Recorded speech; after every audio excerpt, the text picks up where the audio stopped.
Bonjour, salut les enfants, c'est moi, votre professeur de français, Madame Ba. C'est un plaisir d'être ici avec vous, avec tout le monde qui est en ligne.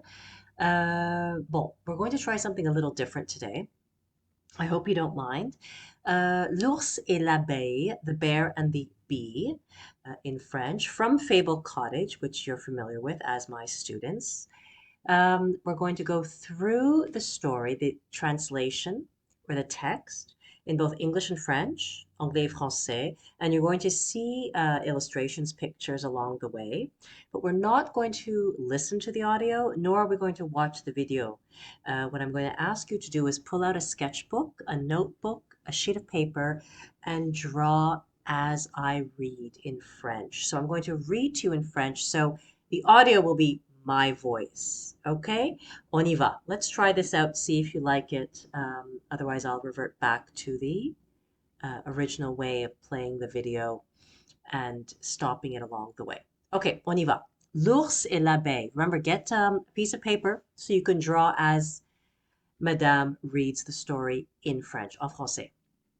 Okay, on y va. L'ours et l'abeille. The bear and the bee. Tout le monde sait que les ours adorent le miel. Un jour, Monsieur Ours, you see I'm following along, and you can too, the English translation right below.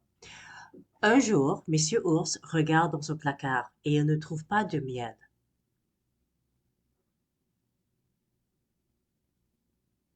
So as you're drawing, you can make predictions of what's happening. You can copy the picture you see, add your own details, excuse me. Vous pouvez ajouter vos détails, vos détails. Oh non, il n'y a pas de miel, dit-il. Il part donc en chercher dans la forêt. La forêt. Il voit une ruche d'abeilles dans un arbre. Il sent le miel. Du miel. Il met sa patte dans la ruche et buzz, une abeille en sort. Hé, ours, va-t'en, dit l'abeille.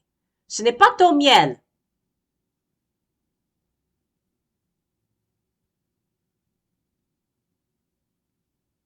Monsieur Ours s'énerve. Je suis plus gros que toi, dit-il, et je suis plus effrayant que toi. Je peux faire ce que je veux. Maintenant, fiche le camp.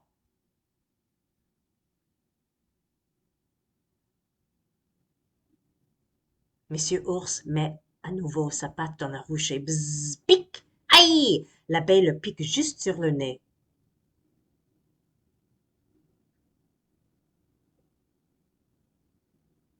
Remember to draw along. Faites des dessins, les enfants. Mon nez, mon nez! Oh, je suis tellement en colère! Hurle Monsieur Ours. Monsieur Ours prend un gros bâton, excuse-moi. Il essaie de taper l'abeille. Il frappe dans les airs encore et encore, mais l'abeille est trop rapide. L'ours est de plus en plus en colère.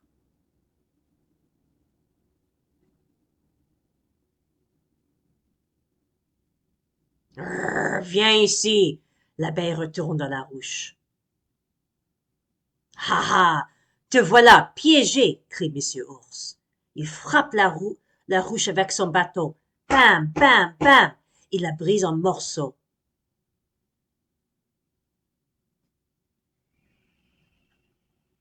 Puis il entend un bruit étrange. Il l'entend de plus en plus fort. Bzzz, bzzz, bzzz. Des milliers d'abeilles s'envolent de la ruche brisée.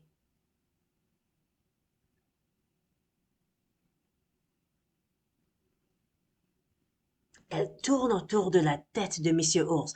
Bzzz, pique. Elle le pique sur l'oreille. Pique, pique, pique. Elle le pique sur le coude. Elle poursuit Monsieur Ours à travers la forêt. Elle le pique sur les bras, les jambes, les mains et les pieds. Pique, pique, pique, pique.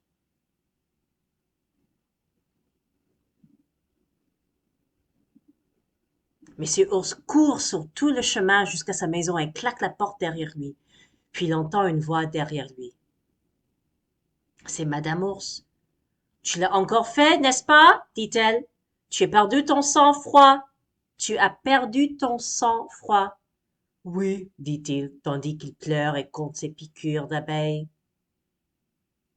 Tiens, Voilà la pommade pour les piqûres d'abeilles, dit Madame Ours. Et nous avons du miel dans le placard. Il est derrière la farine.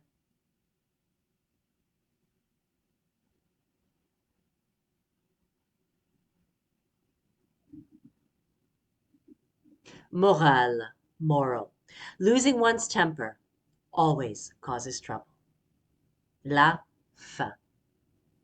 OK. Excusez-moi. J'espère que tu as fait des dessins. Tu peux continuer, même si tu ne me vois pas, même si je pause la vidéo. You can continue to make drawings, to do sketches. You can rewatch this video. In any event, à bientôt les enfants. Merci toujours pour être ici. Ciao!